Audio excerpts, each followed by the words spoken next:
Having a Gas With is the podcast that talks to the great and the good of the creative industries, and in particular finds out what makes great music for film, for TV, for advertising, for dancing to, for cooking to, for f***ing to, and more. Today I'm having a gas with Richard Hillgrove, a public relations guru who has made his name representing well-known clients like Vivienne Westwood and Duncan Banatyne, as well as more controversial clients like Charles Saatchi and Julian Assange. For the benefit of those who aren't familiar with you, why don't you tell us who you are and how you came to be who you are? It's going back about almost 50 years how I came to be who I am. But I'm Richard Hillgrove from 6 Hillgrove Public Relations. If you want to check us out, we're www.6hillgrovepr.com. In terms of my life history, I mean, you can probably notice the accent.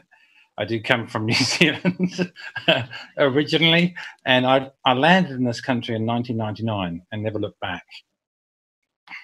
What did you come over here for initially? Well, I suppose I'd been sort of like indoctrinated as a Kiwi from the age of 0. The Queen stares at you on all the dollar notes, and so we're very much a sort of English country, 12,000 miles away from England, which is bizarre. But Coronation Street was on all the billboards advertising to us, and all the women's magazines had the Queen on the front cover. I mean, I grew up with that. I was fascinated. What the hell's over there? Most New Zealanders come over on a working holiday visa for a maximum of 2 years. And I was determined to not be sent home. I came over for fame and fortune and managed to convince. I was working at the Daily Express newspaper as my, well, it wasn't quite the first job. I was working at Loot first, and then I got headhunted into the Daily Express. And then Richard Desmond, who owned OK Magazine and various interesting adult titles, bought the Express, and I asked to be promoted. So everyone else was like running for cover, hiding under desks. I think he sort of shredded 35% of the staff, and here I was asking to be promoted, and I got promoted. I think he kind of liked the fact that I had the gumption to be asked. I said, could I become the head controller for all the regions of Britain? And, oh, okay then. So off I went. I ended up having like 9 staff working for me, servicing all the regions from Manchester to Scotland, and then I set up an international office, ended up looking after about £13 million worth of revenue each year.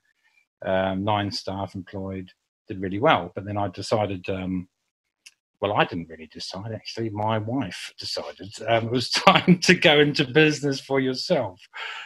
She was one of the top-selling sales execs on OK Magazine, which was on the same floor as the Express Group once he bought it. She was impressed that I had my own office, even though Richard Desmond, in a legendary fashion, wouldn't let any of the managers that worked for him have their name on the door. That was not the done thing. I think I had my name put on there and it got removed. That would make you feel a little bit too comfortable. But anyway, so my wife, back in 2004, it's Lois Perry, the broadcaster, and she's a partner with me in the business, said to me, it's time to go. So, and we're sort of like jumping out of a plane without a parachute. And here we are now. By hook or by crook.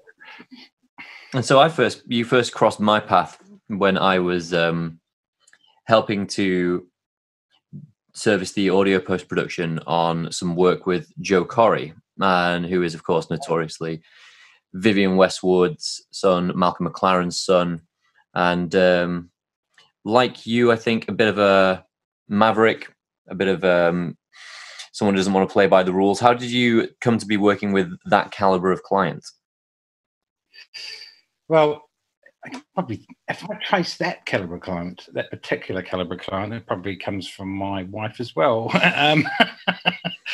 She was quite good at that. I think she got she got Duncan Banatyne as a client when I left the Express Group. Suddenly she rang me from home house and said, come here, Duncan Banatyne wants to meet you. So I came over from another party, and she had been at the Alexander the Great party with Oliver Stone, and then Duncan was there, and then they went off to home house. I get roped in. So anyway, she was good at that. And it wasn't Joe that way. It was actually Ben Westwood, Vivienne's eldest son, who's got the same surname as Vivienne Westwood, which was from her first husband, Derek Westwood. And Ben was doing an exhibition in, I think it was a Knightsbridge. It was something to do with some private members club who decided to take pictures of naked women, but only from their feet up, or some mad concept book. And Ben was there looking a bit bored, and Lois introduced me to Ben, and we said, well, hey, why don't we start doing some of your stuff? And so I think one of the first things I did with Ben was launch his book called Fuck Fashion, which was kind of a rebellion book against his mum. It was rather pornographic, but really fashionable at the same time. And we hadn't met Vivienne at that point, but we put on a big launch party at Jewel Bar in Soho, and Vivienne turned up and loved it. And there was people everywhere. And that was the introduction. And since then, I think Vivienne thanked us for our help with Ben, gave us a special discount at Vivienne Westwood. I mean, this is all probably 15 years ago. So I carried on working with Ben, and we came across Joe because Joe came to some of Ben's things, some of the exhibitions we put on with Ben. Joe had just sold Agent Provocateur, and obviously made a lot of money from that, and had gone into a more boutique type business called A Child of the Jago. So still in fashion, but not stores everywhere. He sort of wanted the quiet life, but little did I know he didn't want the quiet life. He's very much wanting to use his money and influence, along with Vivienne, to make a difference in the world. And he's got his charity, which he's got today, which has been running for 10 years, called Human Aid. And then he set up Talk Fracking and kind of let me loose. I was sort of like a sort of Sid Vicious in a way, with him being the Malcolm, but I can tell you, look at it. But he'd like to think that I've been let loose on some of the sort of interesting stunts that I've been known for, with Joe financing in the background. So I think one of the highlights might have been something I did for Talk Fracking with Vivienne Westwood, which I planned out, where we took a white tank to David Cameron's house in Oxfordshire to protest against fracking, with Vivienne in the top of the tank driving along the road, and about 60 or 70 media turn up. We had police helicopters above us. Outside David Cameron's house, there was an armed guard with a machine gun. And we had all these fracking nanas from Preston brought down on a bus with Vivienne in the tank. And the media coverage on that was intense. It was like within an hour, it was all around the world. Because it was well orchestrated and planned out, and it had a set of edginess. And I see in the sort of summaries of Vivienne's life now that you see on television from time to time, they show clips on her top 10 moments. I see that her driving the tank, either 1 or 2 or 3 in the list. That was a good one. Actually, also the thing Joe only discovered the other day, he said, was that on 9/11? I said, oh yeah, we did it on 9/11 as well. So we took the tank to his house on 9/11, so it was September, to make a chemical attack on his family. Wow. We also took asbestos to number 10 Downing Street. That was a good one, with a Santa Claus wearing a gas mask. I think it might have been a gas mask from Gary. From Gas Music, gave me one of his gas masks. Yeah, well, this is good because I can cut this out, so no one need know we were complicit. No, I'm sure it's great, but how do you go about orchestrating these? How do I orchestrate, or how do I plan it all? You mean? Yeah, because you're obviously delivering it with the breeziness of someone who knows what they're doing. But to someone like me, I can't imagine how to get a tank and a busload of people and the world media onto someone's doorstep. Yes. So you want to know how sausages are made? Yes, in parts, but also how the Richard Hillgrove sausages are made, because this is no normal PR, is it? Well, it is actually. It's normal, but it's sort of amplified and turned up a few notches. So it's like unbridled, if you like. But then at the same time, it can't be chaos, but it kind of comes across like it's chaos. So something coming up, which is the film that you were involved making the sound for, it's now called Wake Up Punk, was the film about when Joe, which I did the PR for, on the 40th anniversary of punk, told the world he's burning £5 million worth of his punk memorabilia kit. We did that about 9 months before the actual anniversary date, which was backed by Boris Johnson, then Mayor of London, and the Museum of London and BFI. Everyone seemed to be supporting this celebration of punk, which made Joe particularly angry. And we came up with the idea of burning his £5 million worth of punk kit. And he then decided to film it all. So that's what's become this film. It's been basically taken 3 years to make for some reason. So many re-edits. Your music sounds fantastic, because I just saw a final edit just the other day. But coming back to your point, how do you make that and make it all happen? And I think there's certain formulas. I just did a speech for an online business festival. The organization's called Like Minds. Their website is www.weareLikeminds.com. And they said to me that they can't do their events in Mayfair anymore. Well, not at the moment anyway, for business owners and SMEs and stuff like that, which might have had like the editor of GQ speaking at. They have to do it all online. So they've decided to launch an online business festival. And they asked me to headline it. Well, I wasn't a headliner. I just happened to be the first person willing to go online and do it just the other day. And explain in simple speak, how can any business person do their own PR in simple speak? So they haven't got the budget because of coronavirus to start paying PR agencies. How do you DIY PR, which is a very punk concept in itself? So I broke it down into lots of little steady piles and worked out the whole matrix of how do you do it. And it's like a HelloFresh meal box that arrives with all the ingredients made out. And if they're all laid out on the table, you can then follow simple instructions and put those elements together to make something. And I broke it all down. I'm kind of inspired to write a book about it now as well. How does anyone make themselves famous? But you'll have to buy the book. Yeah, well, I won't get you to give away your secrets pro bono. You asked me specific questions, I could answer them, but it's a kind of like a bit of a seminar going through the whole process.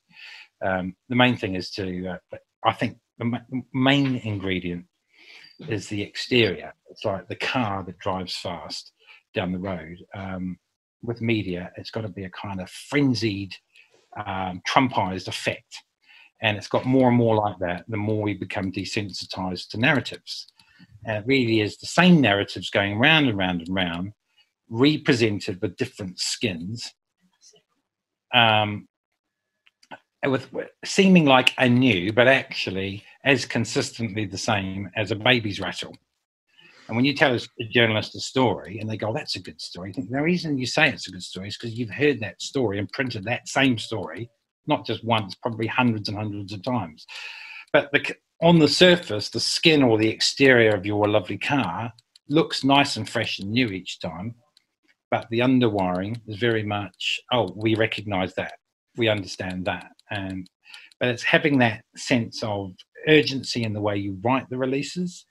The headlines are absolutely critical because journalists now, when I talk to journalists, they say we used to get 10 a day and now we're getting 150 to 200 releases a day. And you imagine them just sitting there hunched over their computer watching releases. If that headline doesn't say it as it is, pretty damn well straight up, they're not even going to open the press release. So they're getting swamped. So therefore there has to be a familiarity in the sense they understand what it's about and why it would work, because that's what always works. At the same time, it has to have a sense of sizzle and pun and work, but also seem fresh because it collides two opposites together to make a new. But having a sort of brazenness to it by appearances, not necessarily in terms of the methodology in which you create the narrative, but it appears to have a crackle. It's like a fireworks display. It's like bang, constantly banging. So it seems like there may be some kind of overlap between our practices, because people are always trying to figure out how to make new music that people want to hear, but that basically still ticks the same boxes. It has to be presentably different, but functionally the same. Agreed. very much so. Very much so. A formula still, even Yeah. though it seems complete. Still working within 3 minutes for a single to be released. Not suddenly not doing an Andy Warhol film of the Empire State Building where you film like 9 hours and make people sit through it. You're fitting those formulas all the time, agreed. No, although Warhol seems like the kind of client that I can imagine you working with. Should we talk about some of your more notorious clients? Oh, yes, absolutely. I understand you've done some work with Julian Assange. I have. I was very privileged to be asked by his lawyers when he could no longer speak for himself to the world to represent him, but through the medium of others around him, like the lawyers. There was a time when he was still in the Ecuadorian embassy where they cut off his internet, his phone. He had no guests, nothing.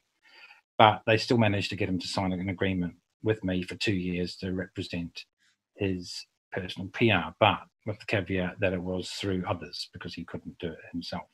So that was very interesting. It was like a whole year of working very intensely on his case and managing all that.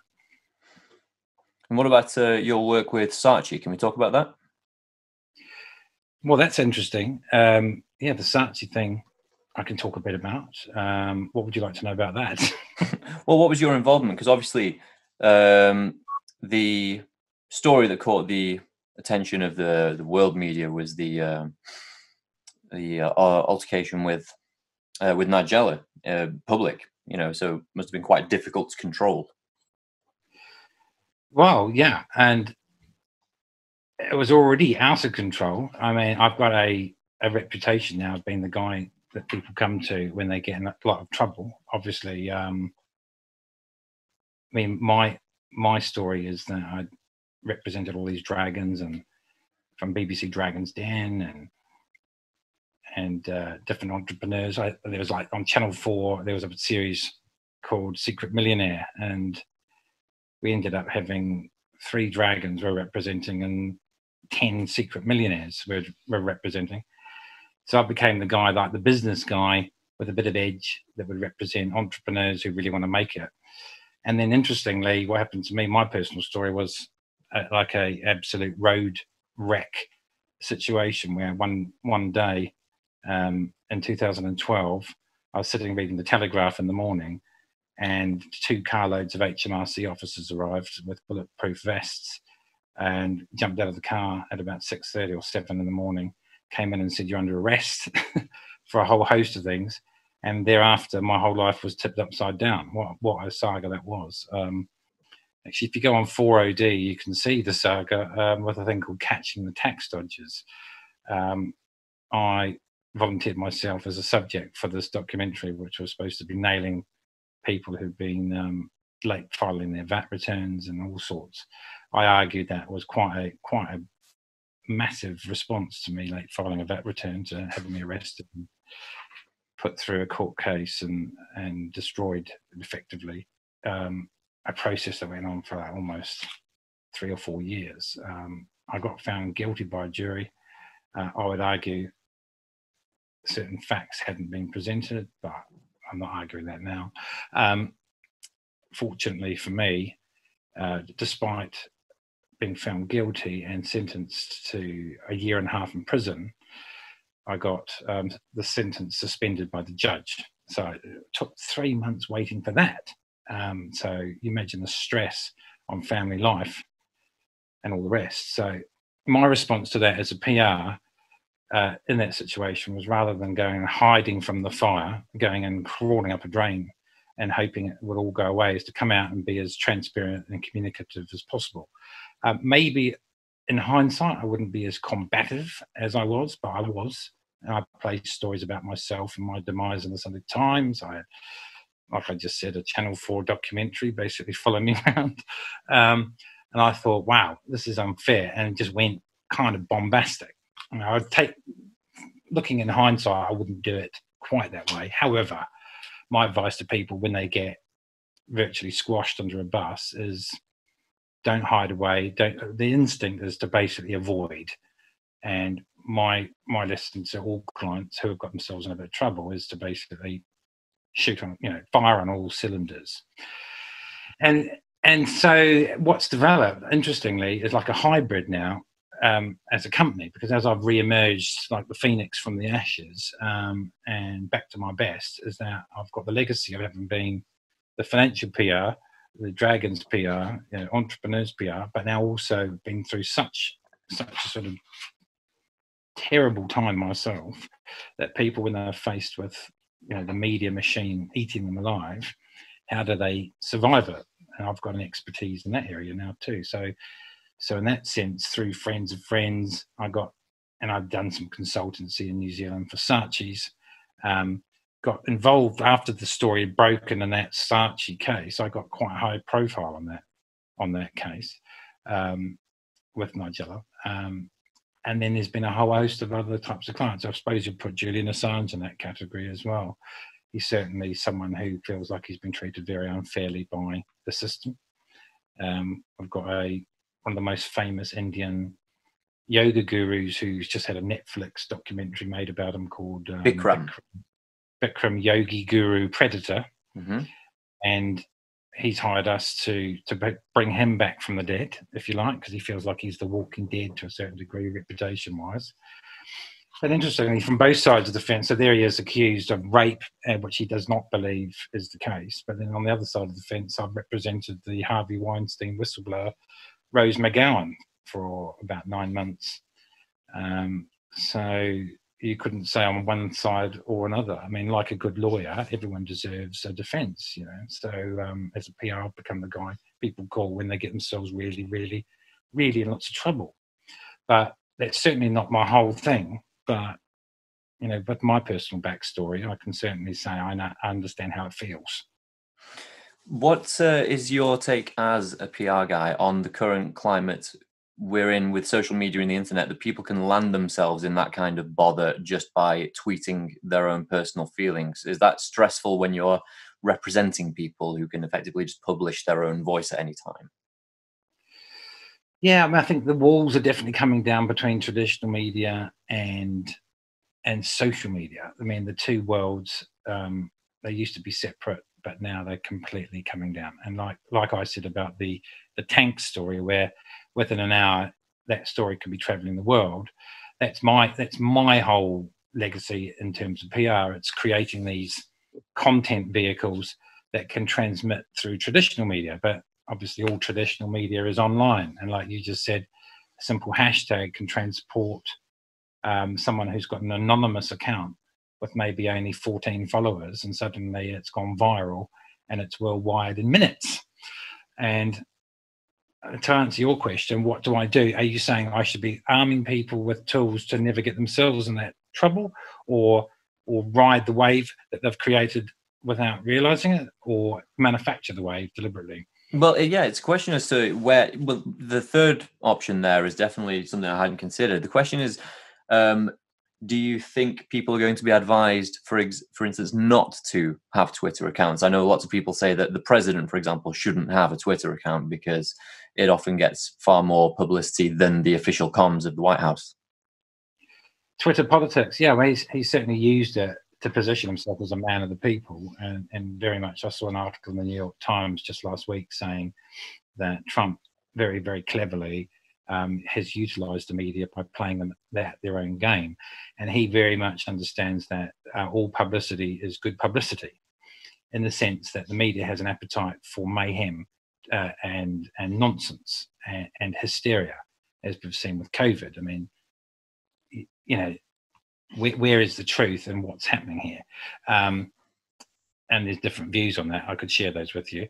It's quite interesting, but it's almost wrong to even suggest there's anything other than a disease that's here to stay, and we all need to be permanently socially distanced. And if you say anything else, you get outlawed, which is, in my opinion, absolutely ridiculous.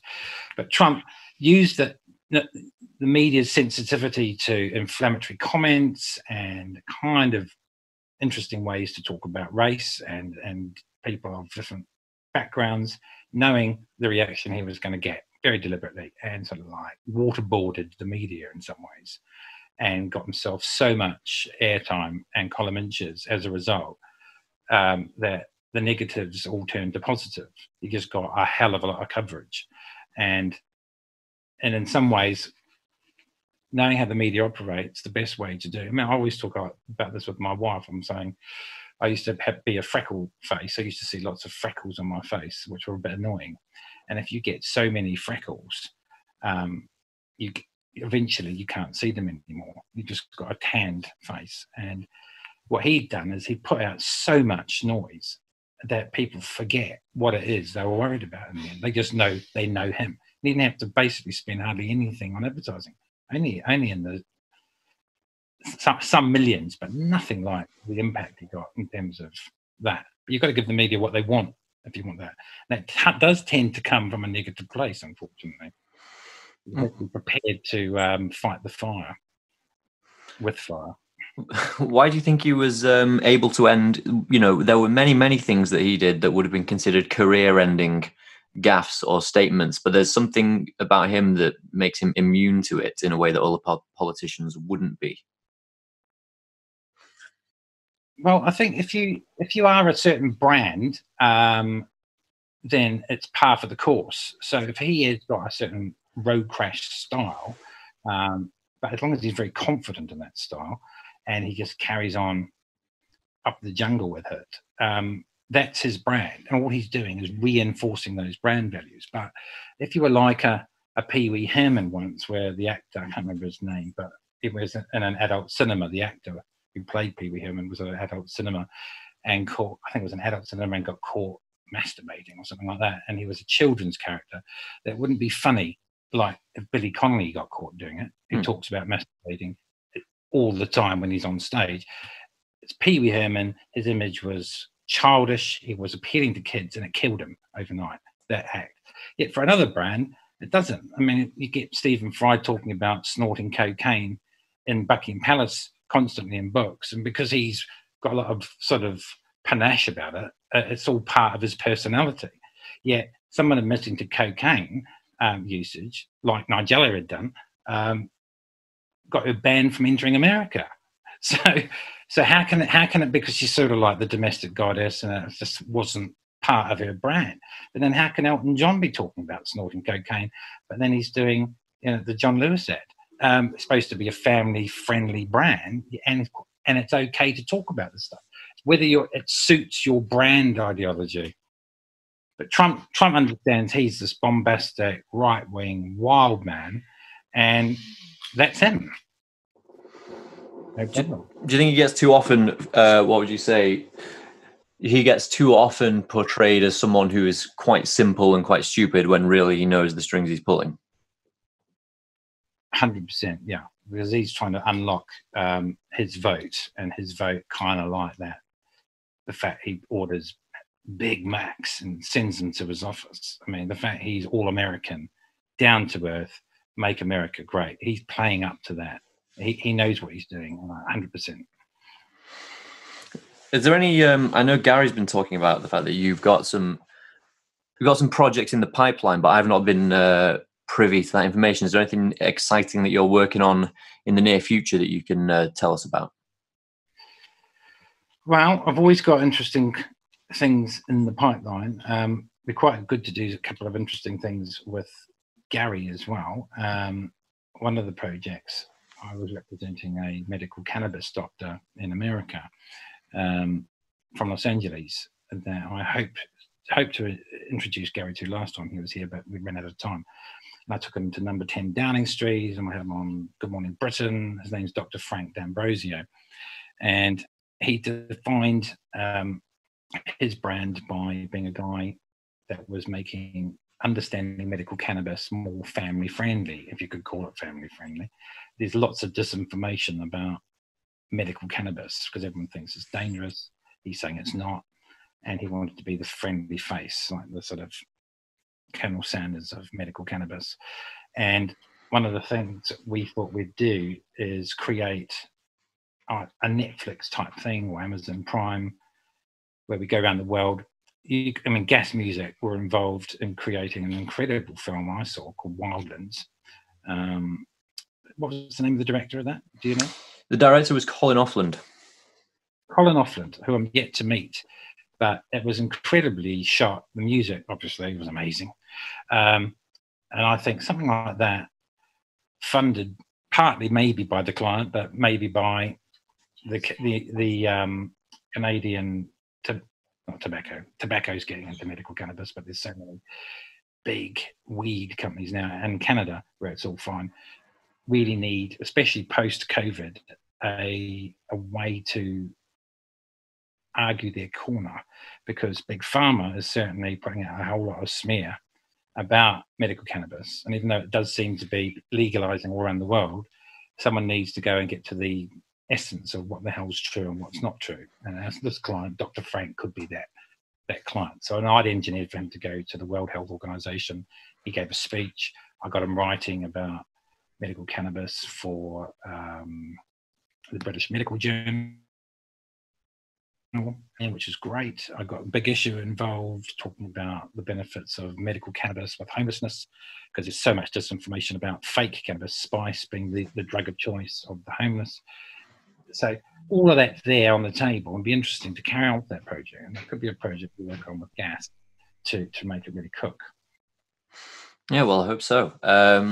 So we've just about done 40 minutes there. So one thing I wanted to ask before we wrap up is, you've settled on quite a distinctive image, sort of like the Dr. Livingston of PR. Where did you develop the affinity for this great hat?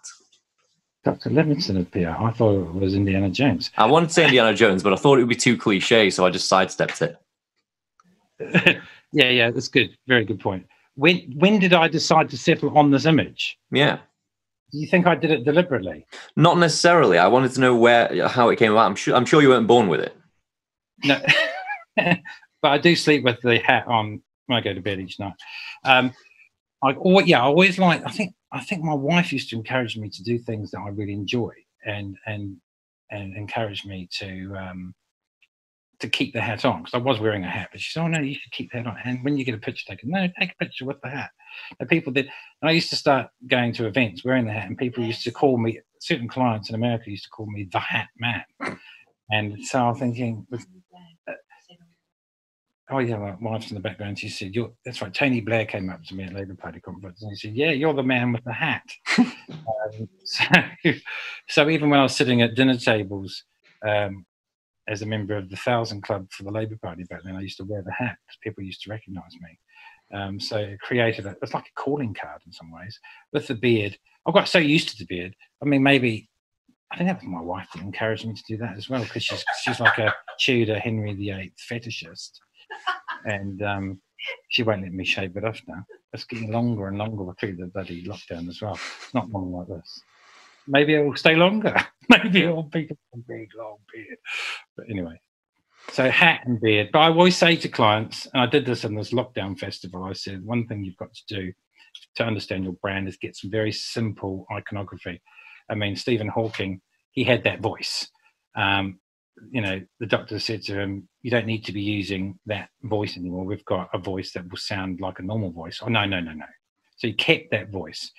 Jamie Oliver keeps that sort of that checkered shirt kind of country style, like a uniform. They wear it like Mark Zuckerberg still looks like he's wandering around campus.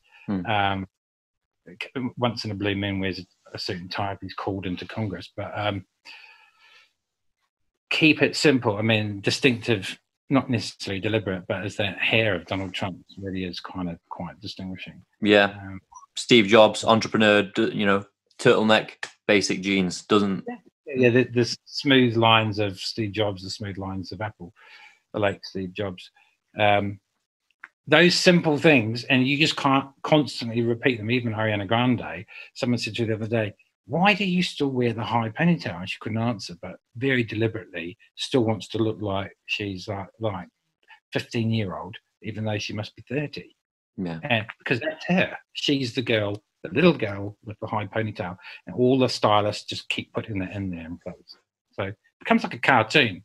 If you could actually draw a cartoon of you, then you've succeeded and created an image which will transmit for a long time. I suppose the Prime Minister has done that very well as well. Well, yeah, there's Where's Boris and all the rest. Yeah, I mean, he seems to have adopted a lot of the Churchillian iconography. And I'm writing a book as Boris Johnson on the Churchill factor is a bit of a giveaway. But it's interesting with that blonde, crazy hair. It really is a calling card, kind of like Trump's got his comb over, and it's so distinctive that apparently last year the most popular Halloween costumes included Boris Johnson for kids. So that's how much of a sort of folk hero, or I don't know what you call it, but anti-hero, if you like, he's become. Yeah, and it shows how much image is important, even if it's not necessarily a sensible one. I think more people would quickly identify the Johnson image than the Corbyn image for the last election.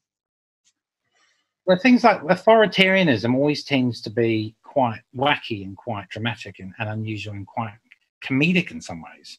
And they always say that the most powerful leaders as well are kind of people you can trust. And if you can make people think something kind of funny, there's certain people in history that I could talk about where I won't mention by name, but the theatrics and the mad pantomime effect almost is what makes you penetrate the masses. So the more simple you can make it, the better. Great. Right. Well, I won't take up any more of your time, but I will say thanks for having a gas with us. And hopefully, I don't know when it's going to be, but hopefully before too long, we'll be able to come back down to London and, we'll come see you. Thank you very much. Speak soon, yeah? Yeah, cheers, mate. Thank you. Bye. Bye.